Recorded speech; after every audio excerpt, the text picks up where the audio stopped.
Bonjour à tous, je vous retrouve aujourd'hui pour une nouvelle vidéo sur ma chaîne. Donc aujourd'hui, je vous retrouve pour la vidéo News Seinen de juillet 2015. Dans cette vidéo, je vais vous présenter 3 nouveautés Seinen.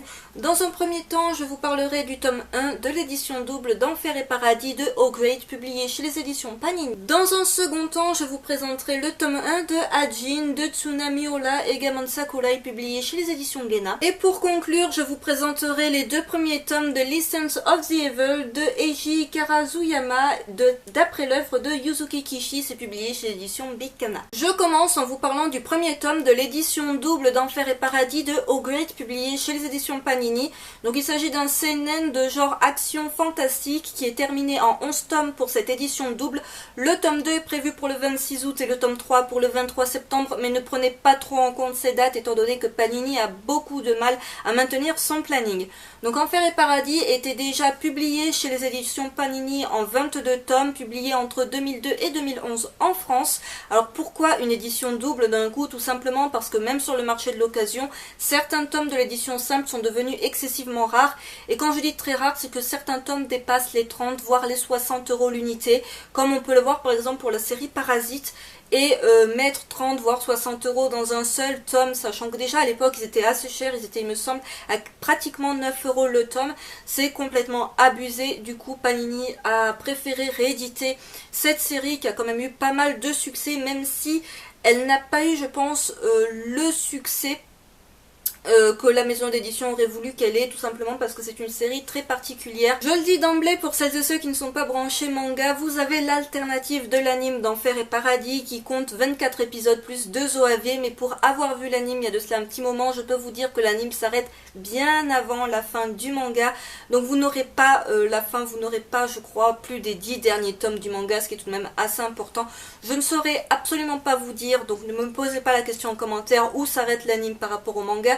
Je ne me rappelle plus comment se termine l'anime, si ce n'est qu'il se termine un petit peu en queue de poisson.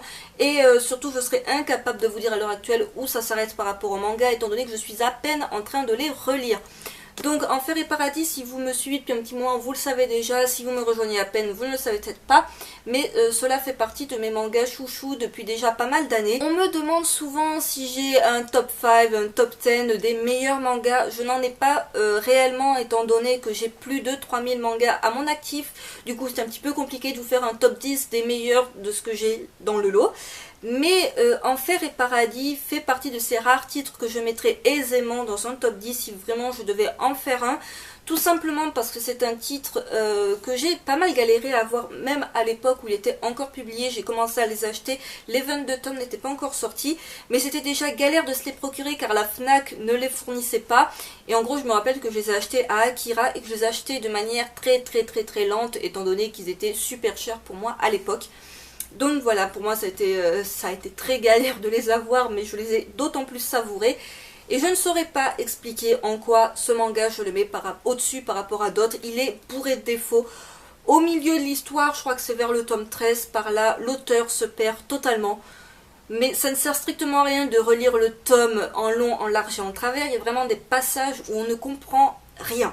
Voilà, mais c'est complètement ça, c'est un manga dans lequel il y a beaucoup de flashbacks. Dans l'anime, vous avez beaucoup de flashbacks, vous avez des épisodes où ce ne sont que des flashbacks. Des flashbacks à propos du frère de la famille Natsume, qui il était, pourquoi il n'est plus là, l'héritage qu'il a laissé, voilà. Donc c'est très complexe comme œuvre. Là, je vais vous en faire un résumé très rapide, mais le résumé n'est rien à côté de la complexité du manga. Donc en fait dès le départ on va se concentrer sur 2 personnages, donc sur Soshiro et sur Bob. Bob on ne le voit pas sur cette couverture, mais on le voit sur la couverture du prochain volume. Voilà, 2 copains qui sont assez bagarreurs et qui veulent démontrer qu'ils sont les plus forts niveau bagarre. Et donc ils vont se retrouver à l'institut tout doux où en fait ils veulent en découdre avec absolument tout le monde, ils veulent fracasser la gueule de tout le monde. Donc voilà, niveau scénario, ça part vraiment dans du manga baston dès le départ. Le souci, c'est qu'ils vont se retrouver à affronter Maya Natsume, que vous voyez sur la couverture, qui est la présidente du club de Junken. Mais suite à cela, bon, il va y avoir pas mal de petites péripéties. Ils vont se retrouver à faire face au comité des exécuteurs, qui est un petit peu en gros la milice locale qui s'occupe de maintenir l'ordre dans cet institut. Le problème, c'est que pour maintenir l'ordre, ils en viennent à tabasser pas mal de gens, voire un petit peu à flinguer des gens au passage. Donc, manga assez violent, beaucoup de bastons très violentes. Je sais que c'est un manga qui est bourré de petites scènes ecchi. Voilà, vous allez avoir des boobs toutes les 3 pages, des femmes dénudées au moindre combat. C'est complètement ça, mais Oh Great, pour rappel, c'est un auteur qui a commencé avec des dessins pornographiques. Dans toutes ses œuvres, ça s'en ressent. Si vous avez lu Ergir, si vous avez lu Björk Trinity, si vous avez lu je sais plus quel one shot il a fait qui était complètement nul. Dans toutes ses œuvres, on retrouve des femmes avec des formes et les 3 quarts du temps, elles se retrouvent à poil. Personnellement, ce n'est pas quelque chose qui me choque ou qui me dérange outre mesure. J'ai lu des tas d'autres mangas où il y a, voilà, pareil, des boobs en veux-tu en voilà, comme par exemple Fairy Tail, High School of the Dead et j'en passe. Personnellement, ça ne me pose aucun problème. Voilà, je sais qu'il y en a, ça va les rebuter totalement à commencer ce genre d'œuvre, mais personnellement, j'ai aucun problème avec ça. Donc après, il faut bien savoir que niveau scénario, c'est d'une complexité sans pareil. Il y a des tomes où vous allez vous dire, oui, ça casse pas 3 pattes à un canard. Et il y a des tomes où vous allez vous arracher les cheveux pour essayer de comprendre où veut en arriver l'auteur. Donc je vous montre un petit peu ce que ça donne niveau dessin, parce que niveau dessin, personnellement, j'adore. Il faut bien savoir que là, on est dans le volume 1 et que le volume 1, il est sorti en 97 au Japon. Donc c'est une œuvre qui a quand même pas mal d'années. Et niveau chara-design, ça s'en ressent un petit peu pour les premiers volumes. Ça s'améliore comme toute œuvre avec le temps. Mais c'est très particulier, voilà, niveau dessin, faut apprécier. C'est radicalement différent de ce que l'on voit dans l'anime.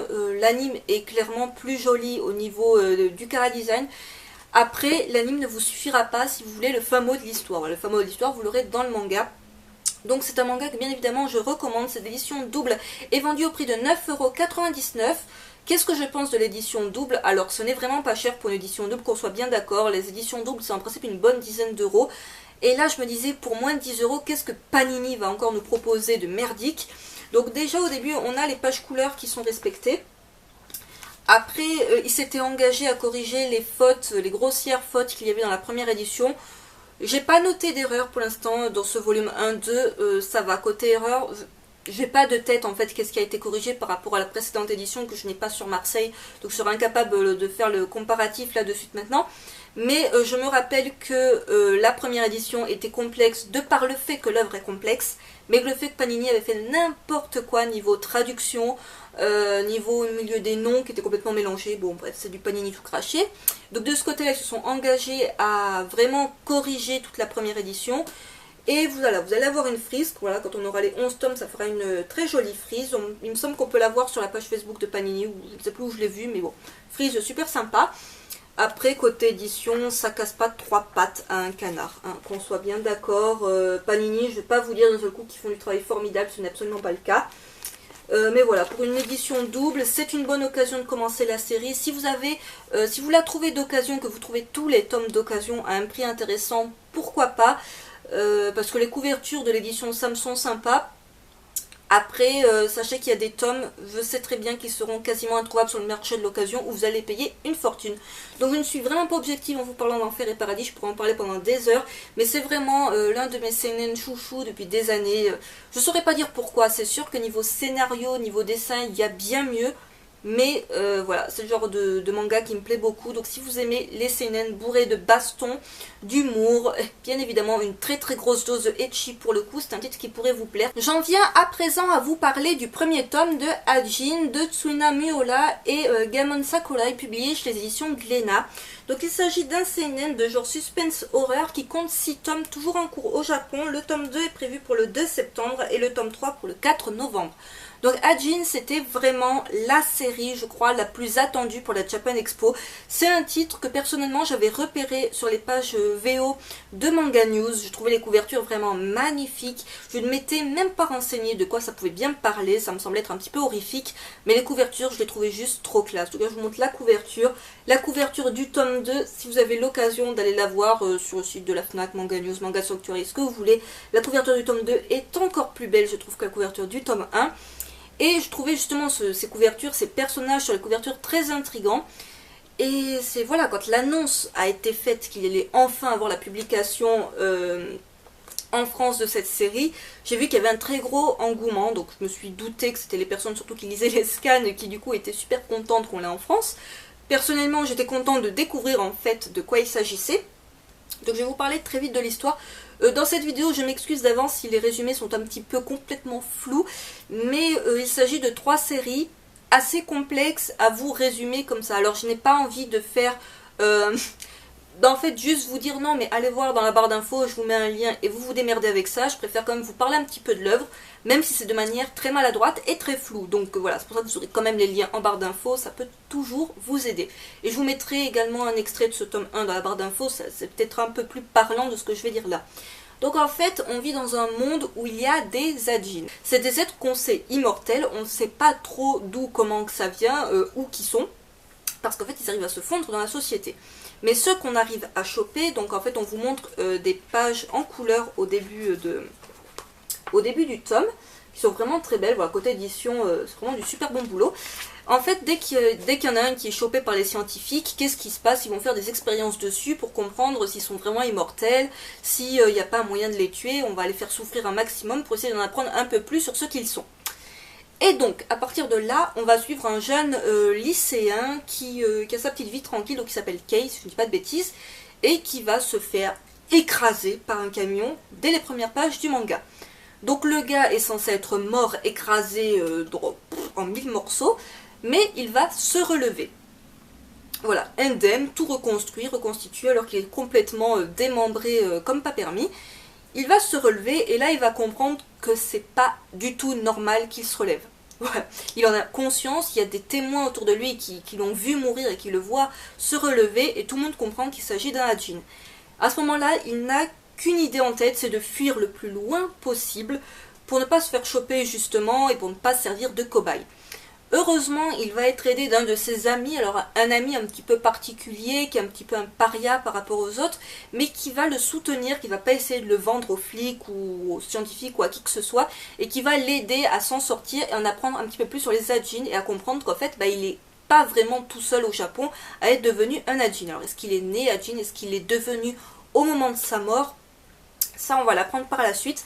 Donc ce personnage faisait en plus, alors il ne savait pas trop si ce sont des rêves ou des souvenirs, où il voit justement ces espèces de créatures vraiment horrifiques, parce que pour le coup c'est des créatures vraiment très flippantes. Là le côté horreur est très bien réussi dans ce manga, donc je vous montre voilà un des flashbacks, où en fait il essaye de comprendre qu'est-ce que c'est que cette ombre, que cette espèce de chose bizarre qui est derrière lui, qu'on va voir plusieurs fois dans ce tome 1, mais qui va rester encore très flou. Voilà, autant vous dire, à la fin de ce tome 1, on ne sait absolument pas d'où ils viennent, qu'est-ce qu'ils sont, est-ce qu'on peut vraiment pas les tuer, ou est-ce qu'il y a un moyen de les détruire. Voilà, donc beaucoup de suspense à la fin de ce tome 1. Tome 1, autant vous dire, passionnant à suivre. Il y a vraiment une ambiance très particulière avec ces êtres vraiment horrifiques. Voilà, moi ça me fait penser à des jeux, enfin films, jeux, on va dire film et jeux du genre de Silent Hill, où vous avez une ambiance très pesante, très horrifique, alors que finalement il n'y a que ces êtres là qui sont horrifiques, que le reste du monde est tout à fait normal. Voilà, une dernière petite scène. Donc un manga avec vraiment une ambiance, vraiment de l'horreur, du suspense, un très bon titre qui mérite amplement toutes les éloges que j'ai pu en entendre jusque là. Donc comme je l'ai dit, je vous mettrai un extrait de ce tome 1 dans la barre d'infos si vous voulez jeter un petit coup d'œil au début du manga. Mais c'est voilà, un titre que je sais que pas mal d'entre vous avaient d'ores et déjà commencé, que beaucoup attendaient de pied ferme, et je confirme, c'est une très belle découverte. Et j'ai oublié de préciser que ce tome est vendu au prix de 7,60 €, que côté édition il n'y a rien à redire, que Glénat fait vraiment du très bon boulot, que c'est vraiment une série qui vaut le détour si vous hésitez encore à la commencer. Je conclus en vous parlant des 2 premiers tomes de Lessons of the Evil de Eiji Karazuyama, d'après l'œuvre de Yosuke Kishi. C'est publié chez les éditions Big Kana. Seinen de genre suspense thriller terminé en 9 tomes, donc ça c'était vraiment la bonne nouvelle. Voilà, quand j'ai commencé la série j'ai su qu'elle s'est terminée. En fait je crois qu'ils ont annoncé qu'elle débutait en France et peu de temps après on a su qu'elle se terminait au Japon. Je crois que c'est quelque chose comme ça. Donc le tome 3 est prévu pour le 2 octobre. Et ces 2 premiers tomes sont sortis simultanément début juillet. Donc il faut savoir qu'au début juillet, il y a eu la sortie de ces 2 tomes séparément. Et il y a eu également la sortie d'un pack découverte où vous aviez les 2 premiers tomes. Il me semble que vous gagnez 2-3 €, quelque chose comme ça, par rapport au prix d'acheter les 2 tomes séparés. Personnellement, quand j'ai voulu acheter les tomes, je n'ai pas trouvé le pack en librairie, Et j'ai pas voulu attendre de trouver le pack en fait, donc j'étais trop impatiente de découvrir de quoi parlait ce manga. Et du coup, j'étais plus à 2-3 euros près après toutes les sorties qu'il y avait au mois de juillet. Du coup, je me suis dit c'est pas grave, je les achète séparément. Mais sachez que si jamais vous le trouvez encore, je ne sais pas s'il est encore disponible, je vous mettrai une annotation si jamais je trouve l'info entre temps. Mais si jamais il est disponible, vous gagnez un petit peu de sous à prendre le pack découverte où vous avez les 2 tomes inclus. Donc, les Sons of the Evil, quand j'ai vu la news des éditions Kana, j'ai de suite pensé à un titre horrifique. Quand on voit les couvertures, donc je vous montre les 2 couvertures, et les 2 quatrièmes de couverture, même si elles sont quasi, ou oui, elles sont complètement identiques en fait, j'ai pensé de suite à un manga horreur, je sais pas pourquoi. Alors qu'il n'y a pas du tout, c'est du suspense thriller, donc il n'y a pas du tout horreur qui est évoquée où que ce soit. Donc là encore, je vous mettrai dans la barre d'infos un lien pour que vous puissiez lire un extrait, il me semble des tomes 1 et 2, du tome 1 de sûr, en tout cas, ça peut toujours vous donner une petite idée de l'histoire. Et en gros, je me suis lancée dedans en me disant les couvertures, elles ont l'air vraiment pas mal. Une petite série en 9 tomes, why not? En plus, bon, voilà, chez les éditions Kana, ça aurait été chez Panini... j'aurais réfléchi à 4 fois, mais chez Kana, en principe, il n'y a pas trop de mauvaises surprises. Donc je vous parle, là encore de manière très floue, je m'en excuse, de l'histoire. Donc l'histoire prend place dans un lycée privé, ou du moins un lycée un peu particulier. Et on va suivre en fait différents professeurs et élèves. Alors c'est un petit peu le gros bordel dans ce lycée. C'est qu'en gros tout le monde, il y a des conflits de partout entre profs et élèves, entre élèves. Il y a des brimades, il y a des bagarres, toutes sortes de choses. Et il y a une personne, qui est un petit peu the justicier, qui se propose de faire face à tous ces conflits, à trouver des solutions à tous ces problèmes. Et il s'agit du professeur d'anglais et également professeur principal de la classe qu'on va principalement suivre, qui s'appelle Seiji Asumi, qui est donc un prof qui est très apprécié, vous le voyez sur la couverture du tome 1. C'est un petit peu le beau gosse qui est apprécié par les filles, qui a une certaine classe, qui a une certaine prestance, qui fait ses cours de manière très sérieuse, mais à la fois de manière très sympathique. Il est proche de ses élèves. C'est vraiment le gars apprécié de pratiquement tout le monde, sauf de certaines personnes, parce qu'en fait, ce type est juste super malin. Il est très stratège et en fait, il va essayer de déjouer tous les plans les plus machiavéliques qui soient de ses élèves. Ils vont prévoir de tricher pour un examen, il va faire en sorte de foutre leur plan en l'air. Il voit que certains élèves se font martyriser par des professeurs ou par d'autres élèves, il va mettre son nez au milieu, trouver de quoi... avoir des trucs contre certains de ses élèves ou certains des professeurs. Enfin, vraiment, c'est le gars qui fourre son nez partout, mais qui est très intelligent. Et c'est ça qui fait peur à certains personnages, c'est qu'il est intelligent. Il sait tout sur tout, en fait. Voilà, il a un petit peu sa milice personnelle qui lui permet de tout savoir ce qui se passe dans la classe, parmi les profs et tout. Et ce personnage-là est très énigmatique parce qu'en fait, il veut tout simplement que la paix règne dans sa classe, dans l'établissement. Il veut se faire bien voir, mais... on sent que c'est le personnage qui est pas si gentil que ça. Il a ce petit côté machiavélique qui présage quelque chose d'un peu plus dark pour la suite. Surtout qu'à la fin du tome 2, d'où l'intérêt d'acheter les 2 premiers tomes, on a une histoire bonus. Alors là, quand j'ai vu histoire bonus, j'ai pensé à Alice in Borderland, genre allez, vas-y, une histoire bonus sur un personnage dont on n'a rien à faire.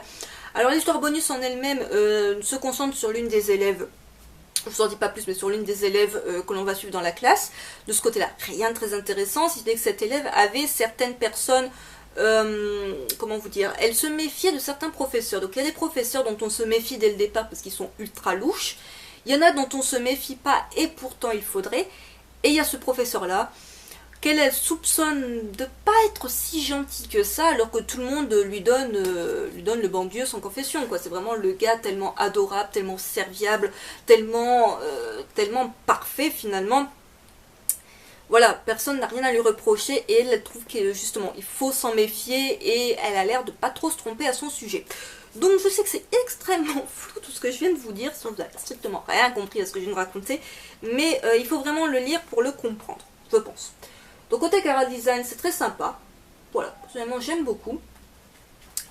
Après il n'y a pas, si vous cherchez genre du survival game avec de l'horreur et tout, c'est clairement pas le cas avec cette série. C'est plus vraiment du thriller, du suspense complètement, où on va suivre ce personnage principal, donc ce professeur, qui va à chaque fois mettre son nez dans les histoires, trouver des stratégies, manipuler le maximum de monde pour arriver à ses fins, et il y arrive les 3/4 du temps franchement bien. Il utilise des méthodes pas très conventionnel par moment, voilà, il n'est pas trop dans la légalité. Mais voilà, c'est un personnage qui est très énigmatique.